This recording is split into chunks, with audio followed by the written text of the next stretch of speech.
ನಮಸ್ಕಾರ ಸ್ನೇಹಿತರೆ, ದಿವಾಳಿ ಆಗಿರುವ ಪಾಕಿಸ್ತಾನ ಈಗ ತನ್ನನ್ನು ತಾನು ಉಳಿಸಿಕೊಳ್ಳೋಕೆ ಸಾಕಷ್ಟು ಸರ್ಕಸ್ ಅನ್ನ ಮಾಡ್ತಾ ಇದೆ.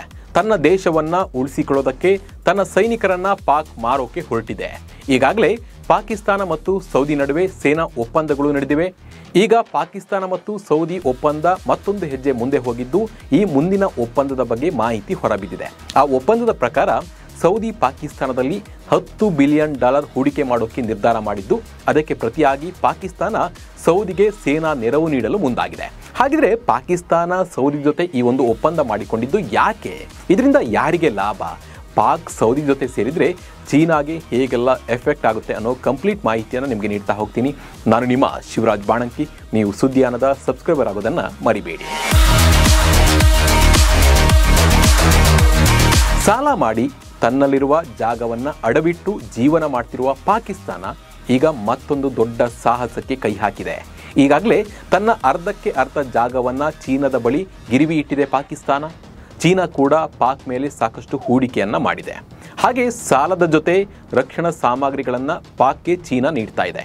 ಹೀಗಿರುವಾಗ ಪಾಕಿಸ್ತಾನ ಈಗ ಸೌದಿ ಅರೇಬಿಯಾ ಜೊತೆ ಒಂದು ದೊಡ್ಡ ರಕ್ಷಣಾ ಒಪ್ಪಂದವನ್ನು ಮಾಡಿಕೊಳ್ಳೋದಕ್ಕೆ ಹೊರಟಿದೆ. ಸೌದಿ ಅರೇಬಿಯಾ ಪಾಕಿಸ್ತಾನದ ಮೂಲಸೌಕರ್ಯ, ಆರ್ಥಿಕತೆ, ಗಣಿಗಾರಿಕೆ, ಇಂಧನ ಮತ್ತು ಭದ್ರತಾ ಕ್ಷೇತ್ರದಲ್ಲಿ $10 ಬಿಲಿಯನ್ ಹೂಡಿಕೆ ಮಾಡಲು ಮುಂದಾಗಿದೆ. ಇದಕ್ಕೆ ಪ್ರತಿಯಾಗಿ ಪಾಕಿಸ್ತಾನ ಸೌದಿ ಭದ್ರತೆಗೆ ಸಹಾಯವನ್ನು ಮಾಡಲಿದೆ. ಪಾಕಿಸ್ತಾನದ ಸೇನೆಯನ್ನು ಸೌದಿ ಅರೇಬಿಯಾದಲ್ಲಿ ನಿಯೋಜನೆ ಮಾಡಲಿದ್ದು, ಈ ವಿಷಯ ಈಗ ಬಹಿರಂಗವಾಗಿದೆ. ಪಾಕಿಸ್ತಾನವು ಸೌದಿ ಅರೇಬಿಯಾಕ್ಕೆ ಮಿಲಿಟರಿ ಉಪಕರಣಗಳು, ಮದ್ದುಗುಂಡುಗಳು, ಮೋಟಾರ್ಗಳು, ಟ್ಯಾಂಕರ್ಗಳು ಮತ್ತು ಅಲ್ಪ ಶ್ರೇಣಿಯ ಕ್ಷಿಪಣಿಗಳನ್ನು ಸಹ ಪೂರೈಸುತ್ತದೆ. ಆರಂಭದಲ್ಲಿ ಪಾಕಿಸ್ತಾನವು ವಿವಿಧ ಸೌದಿ ಮಿಲಿಟರಿ ನೆಲೆಗಳು ಮತ್ತು ನಗರಗಳಲ್ಲಿ 25,000 ಸೈನಿಕರನ್ನು ನಿಯೋಜಿಸುತ್ತದೆ. ಪ್ರತಿಯೊಬ್ಬ ಪಾಕಿಸ್ತಾನಿ ಸೈನಿಕನು ಕನಿಷ್ಠ 6,000 ಸೌದಿ ರಿಯಾಲ್ ಅಂದರೆ ಭಾರತದ ರೂಪಾಯಿಗಳಲ್ಲಿ $1,40,000 ಸಂಬಳವನ್ನು ಪಡಿತಾನೆ.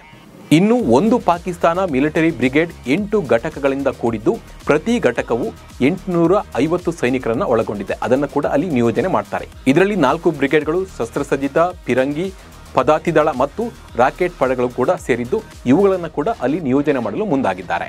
ಈ ಬ್ರಿಗೇಡ್ಗಳನ್ನು ಕೂಡ ಸೌದಿಯಲ್ಲಿ ಪಾಕಿಸ್ತಾನ ನಿಯೋಜನೆ ಮಾಡುತ್ತೆ.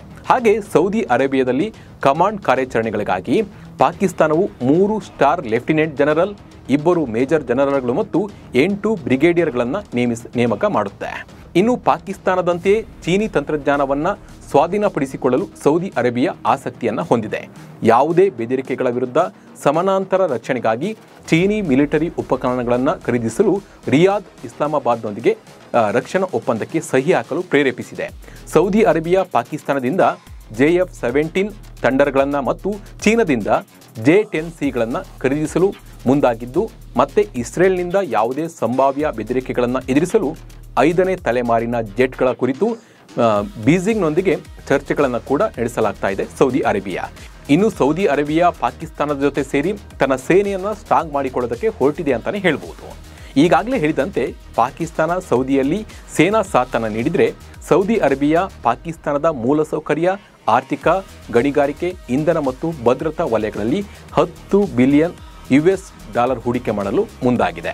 ಈ ಹೂಡಿಕೆಯು ಪಾಕಿಸ್ತಾನವನ್ನು ಭವಿಷ್ಯದ ಆರ್ಥಿಕತೆಯನ್ನು ಸುಧಾರಿಸುವಲ್ಲಿ ಪ್ರಮುಖ ಪಾತ್ರವನ್ನು ವಹಿಸುತ್ತದೆ. ಹಾಗೆ ಪಾಕಿಸ್ತಾನದ ಬೆಳವಣಿಗೆಗೆ ಇದು ಕೂಡ ಸಾಕಷ್ಟು ಸಹಕಾರಿ ಆಗಲಿದೆ. ಇದಲ್ಲದೆ ಸೌದಿ ಅರೇಬಿಯಾ ಪಾಕಿಸ್ತಾನದೊಂದಿಗಿನ ತನ್ನ ದ್ವಿಪಕ್ಷೀಯ ವ್ಯಾಪಾರವನ್ನು ಎಲ್ಲ ವಲಯಗಳಲ್ಲಿ ವಾರ್ಷಿಕವಾಗಿ $5 ಬಿಲಿಯನ್ ನಿಂದ $15 ಬಿಲಿಯನ್ ಹೆಚ್ಚಿಗೆ ಮಾಡುತ್ತೆ.